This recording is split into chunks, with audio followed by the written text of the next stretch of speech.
कैसे हैं आप सब। Welcome back to my channel. मैं सोनी, आपकी GL story teller and writer. So बिना किसी देरी के आते हैं सीधा स्टोरी पे। फोर्स लव का पार्ट 41 हम सीधे पिछले पार्ट से आगे देखेंगे। ओके।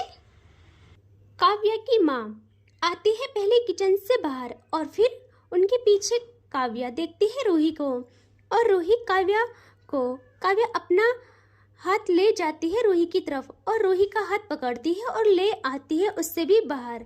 एंड अब काव्या की माँ पहुंचती है बाहर हॉल में, और काव्या की नानी बैठी थी सोफे पे और काव्या के पापा उनके बगल थे। वो देखते हैं पीछे और वो कहते माँ जी देखिए आ गए वो लोग। लेकिन नानी बहुत खतरनाक थी यार, वो तो गर्दन तक नहीं घुमाती है। एंड ये लोग आ जाते हैं इनके सामने। पहले आती है काव्या और वो जल्दी से अपनी नानी को पीछे से ग्रैब करती है। वो सोफे में बैठी थी, काव्या उनकी नेक एरिया की तरफ उनको बैकहक करती है ना, उस टाइप की करती है और कहती है कैसी हो हीरोइन। जैसे ही काव्या ने अपनी नानी को हक किया था, उनकी आईज क्लोज हो जाती है और उनकी आंखें नम, क्योंकि वो बहुत टाइम बाद काव्या से मिल रहे थे। वो जल्दी से काव्या के हाथ को छूती है और काव्या इसके बाद आती है आगे और जल्दी से उनके पास बैठ के उनको हक करती है और वो भी सीने से लगा लेती है काव्या को। और कुछ टाइम बाद वो काव्या को थोड़ा दूर करके देखती है काव्या के फेस पे और उसका फेस होल्ड करती है और कहती है कैसा है मेरा बच्चा, देखो तो कितनी पतली हो गई है। काव्या जल्दी से अपनी नानी के आंसू साफ करती है और कहती है ओह हीरोइन की आंखों में आंसू बिल्कुल अच्छे नहीं लगते, कितनी बार कहा है मैंने। यहाँ वो कहती है चुप कर तू, आज मैं तेरी इन मक्खन मलाई वाली बातों में बिल्कुल नहीं आने वाली हूँ, बिल्कुल नहीं। अपनी नानी को भूल गई। काव्या कहती है अरे अरे कैसी बात कर रही हो आप, आपको भूल गई मैं पागल हूँ क्या, अपनी जान को कैसे भूल जाऊँ, नेवर एवर। भूल तो आप गए हो मुझे। वो कहती हाँ मेरे पे सारे इल्जाम रख लो अब, है ना।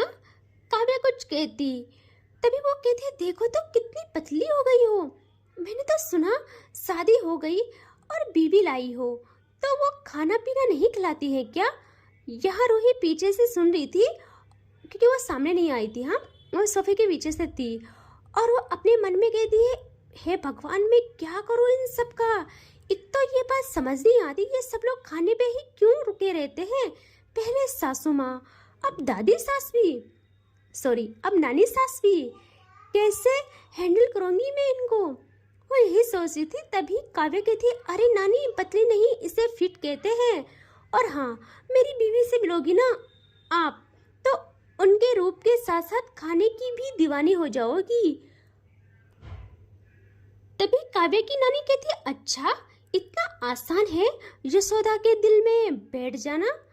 यहाँ काव्या कहती है नानी वो काव्या सिंघानिया की दिल दिमाग उसकी रूह पे मालिकाना हक रखती है, तो मेरी हीरोइन आप किस खेत की मूली हो। काव्या की नानी जल्दी से काव्या के कान पकड़ती है। काव्या कहती है आज नानू ये क्या कर रहे हो आप। वो कहती आपको पनिश कर रही हूँ, इतनी तारीफ। हाँ बिल्कुल जो सुना था वो पाया भी है कि शादी के बाद काव्या बिल्कुल जोरू का गुलाम बन गई है। और वो ये कहते कहते थोड़ा हंसती है। काव्या जल्दी से अपना कान छुड़ा के कहती देखा देखा पकड़ी गई ना, अब आप हंसी, मतलब अब आप गुस्सा नहीं हो, आपका गुस्सा गायब।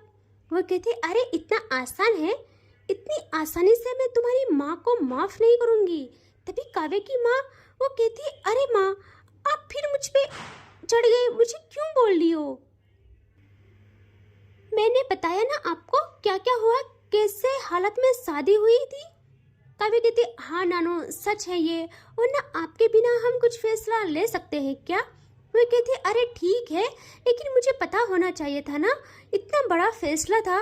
पता भी है घर में तुम्हारे मामा मामी सब लोग कितना नाराज है तुम्हारी माँ से। और वो अगेन काव्या को देखती है और कहती है बेटा आप क्यों नहीं समझते, आपको सब कितना प्यार करते हैं और हम सबने आपके शादी के लिए कितने सपने सजोए थे, और पता नहीं कैसे लड़की से शादी हुई हो, हम ना मिले हैं ना कुछ, मेरी काव्या के काबिल है भी या नहीं।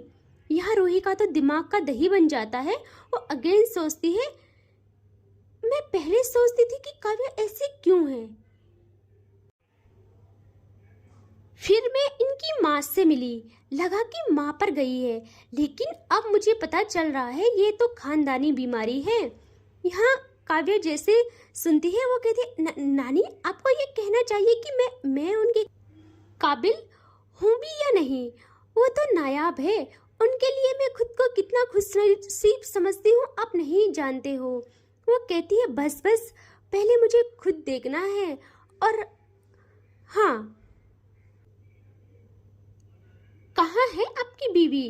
क्यों सामने आने में मेहंदी मिट रही है क्या उनके पाँव की? काव्या तो देखती है पीछे रूही को, और रूही घूरती है काव्या को।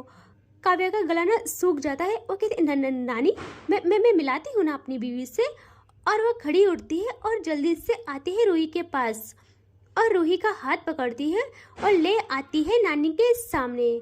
अब देखती है नानी नज़र उठा के रूही की तरफ, और जैसे ही वो रूही को देखती है वो वहीं पे मानो स्टिफ हो गए हो, और उनकी पलकें एक पल के लिए भी नहीं झपकती है।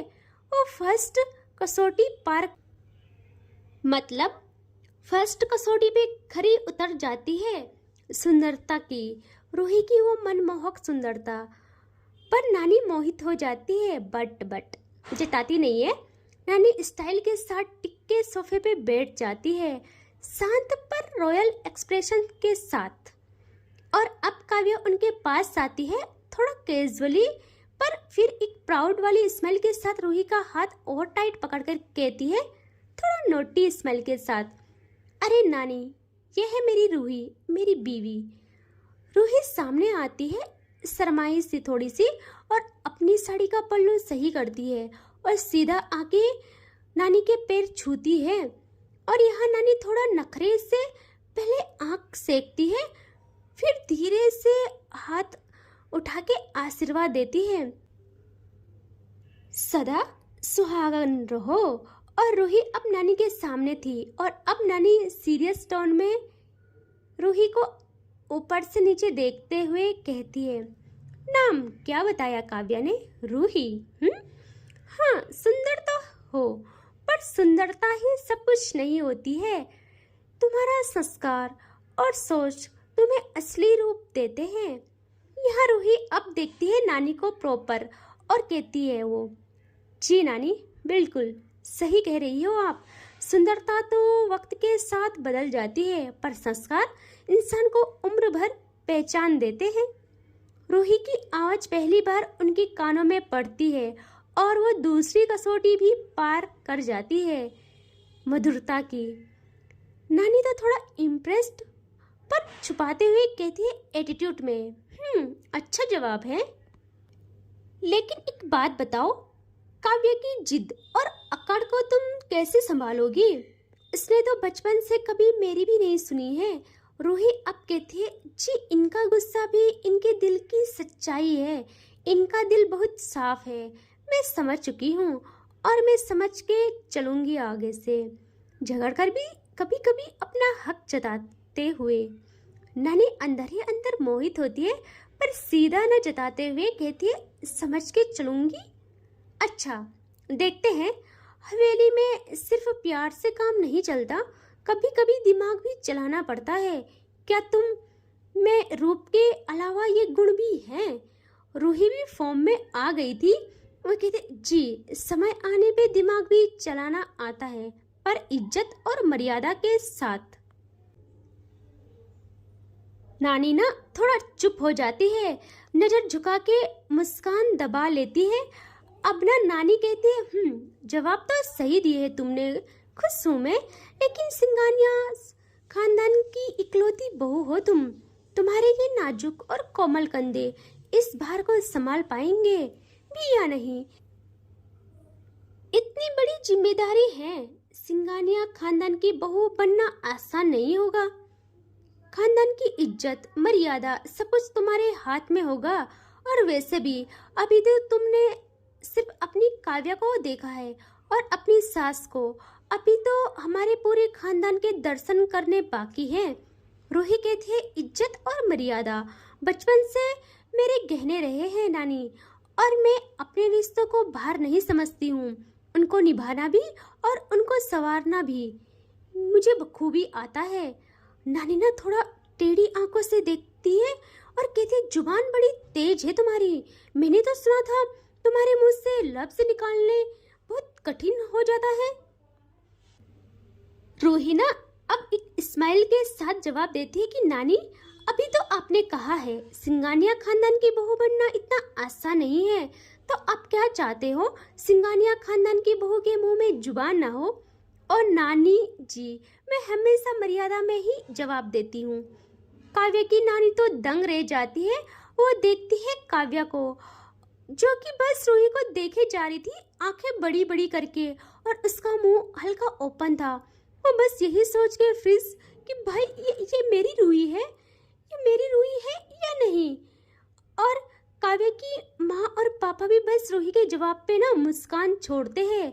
यार जवाब देना भी जरूरी होता है, और वैसे भी रूही हर काम अपने मर्यादा में रह के ही करती है।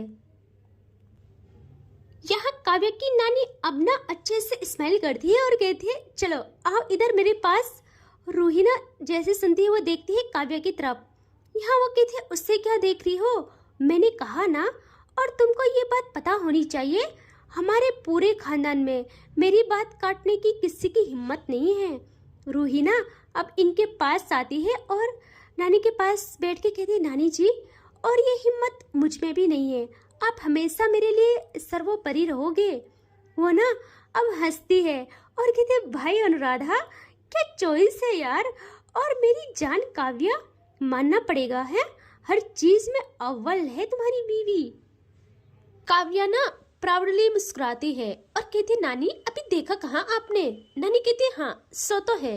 और अब वो देखती है रूही को और कहती है तो फिर स्वागत है आपका यशोदा के हृदय में। रूही जैसे सुनती है वो भी स्माइल करती है और कहती है नानी जी इस बात के लिए हम आपके आभारी रहेंगे हमेशा। और अगर मेरी बातों से आपका इतना सा भी दिल दुखा हो या आपको हर्ट हुआ हो, कुछ भी ज्यादा बोल दिया हो तो माफ करना। नानी कहती है अरे नहीं, तुम पास तो पहली नजर में ही हो गई थी, बस देखना ये था तुम क्या क्या जवाब कैसे देती हो, है ना, थोड़ा उटपटांग। हम सब। रूही मन में कहती है नानी जी थोड़ा, अरे बहुत ज्यादा। नानी जी अगेन स्माइल करती है और कहती है हाँ हाँ बहुत उटपटांग है।